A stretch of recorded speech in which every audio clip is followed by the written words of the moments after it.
Құрандагы аят бұл, естеп қалыңыз. Я абати ва атакем.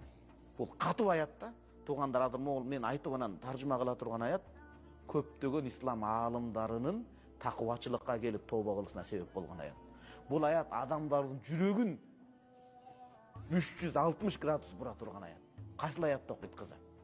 Құранда бар. Алам я'ни лиллазина аману ан тахша кулубухум ли зикрилла ва ма назала минал хак. Бұл аят имандуу сиз менен бизге айтылып атат. Имансыздарга эмес, жалпы адамзатына эмес. Көңүл буруңуз. Не деп айткан? Құранда. Алам я'ни лиллазина аману. Имандууларга вакыт саат келип жетпедиби дейт. Имандууларга болду эми, болбоду эми, вакыт жетпедиби дейт. Эмнеге? Ан тахша кулубум ли зикрилла, жүрөктөрү Алланын зикрине коркууга вакыт келип жетпедиби дейт. Жүрөктөрү менен билгенден кийин баш ие турган вакыт келип жетпедиби? Үй бүлөсүндө мээрим менен карай турган вакыт келип жетпедиби? Болду эми арагын, тамекисин жыйыштыра турган вакыт келип жетпедиби? Болду эми намаз окубай таштаган, намаз окубай жүргөндүгүн жыйыштыра турган вакыт келип жетпедиби? Болду эми мекендин, элдин, жеринин кадырына жете турган вакыт келип жетпедиби? Ва ма назала минал хак, Алла Тааладан акыйкат түшкөн динге, Куранга, шариатка, пайгамбар саллаллаху алейхи ва саллям алып келген акыйкатка жүрөктөрү ээри турган вакыт келип жетпедиби дейт. Дагы эмне керек деп атат да инсанга? Бул жүрөк ээрип, шариатка ээрчиш үчүн дагы эмне керек? Вакыт келип жетпедиби дароо эле эбак эле дейт.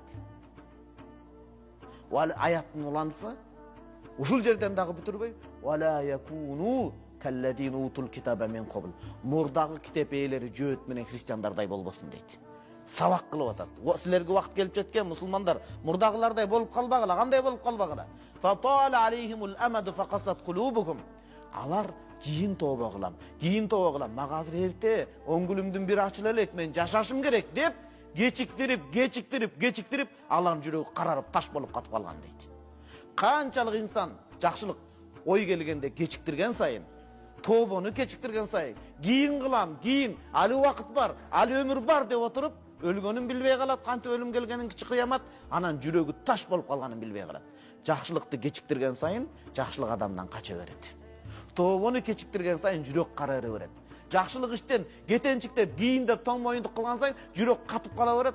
Жүрөк катып караргандан кийин болду, адамды алып келе албайсыз туура жолго. Кудайым эле ынсабын берип калбаса, ага жол жок. Ал пайгамбардын өзүн тирилтип келип айтсаңыз деле укпашы мүмкүн. Неге? Жүрөгү таш болуп катып калган анак. Карар кылган, Кудай сактасын. Кудай сактасын. Ушул аятты окуйт. Ушул аятты кыз окуганда түшүнөн ойгонуп кетет да. Бала я Рабби, бала.